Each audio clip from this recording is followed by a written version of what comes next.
Ano ang Leviathan? Ang Leviathan ay isang halimaw sa dagat na may makakapal at dikit-dikit na kaliskis. Bukod pa riyan, ang Leviathan ay maraming ulo at sobrang bagsik. So, sa tingin mo ba ang biblical description ng Leviathan ay pasok sa Plesiosaurus o sa anumang uri ng dinosaur?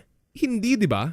Alam mo bang ang tinuturing ng science na pinakaunang buto di umano ng dinosaur ay buto talaga ng isang higanting tao ayon sa nakadiscover nito?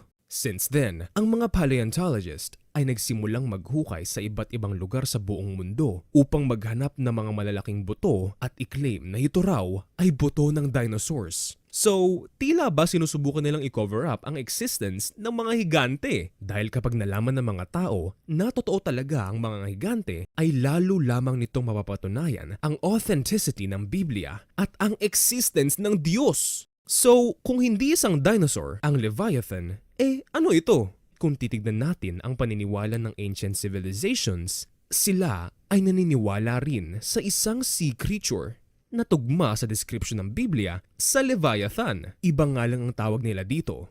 Kaya posibleng may literal ngang Leviathan na nabuhay noon sa mundo ngunit pinuksa na siya ng Diyos. O di kaya ay may Leviathan pa rin hanggang sa ngayon, ngunit siya ay nasa pinakakailaliman ng dagat.